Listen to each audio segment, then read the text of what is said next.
In this video, we're going to explore the process of creating a data manipulation language trigger, or DML trigger. The code is really very straightforward. It's the simple process of creating a trigger and then defining the code that should execute if that trigger is fired.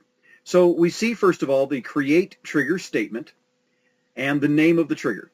The name of the trigger is no unfiltered delete. And this name is not something we have to memorize. We will not actually utilize that name to execute the trigger. The trigger fires when an event occurs. We're going to create the trigger on the customers table in the DBO schema, and notice it's after delete. So the firing event will be a delete statement that is executed against the customers table within the database.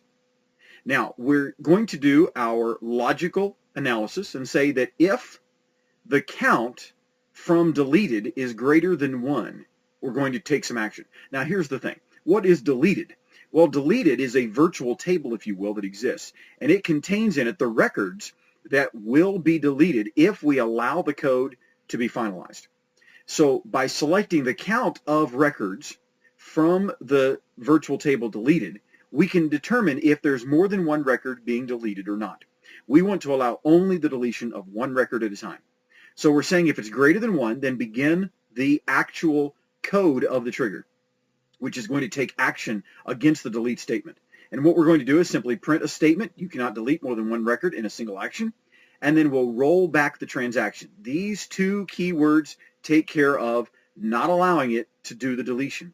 Rollback transaction says, hey, undo this. Do not allow it to apply to the actual database.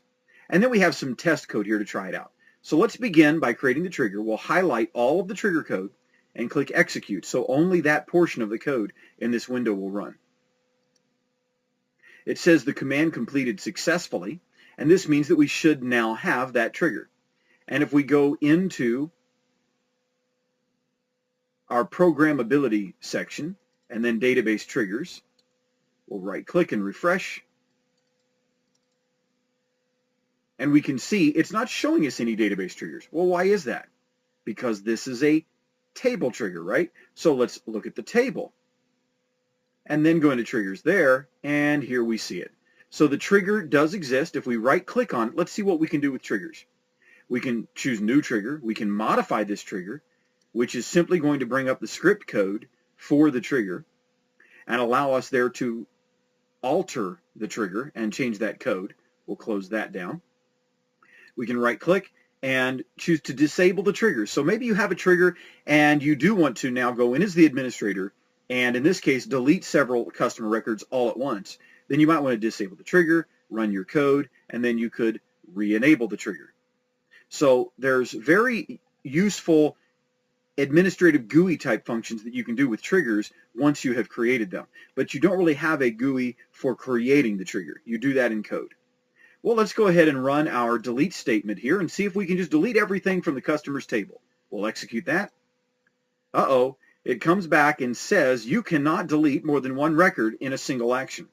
Now, at first glance, when you see the message, you might think, uh-oh, my trigger didn't work right. But actually, it worked very well. Notice it says that the transaction ended in the trigger. The batch has been aborted, so it did not delete anything from my customers table. Let's take a look. We'll right-click on customers and choose select top 1,000 rows. And notice that the records are there.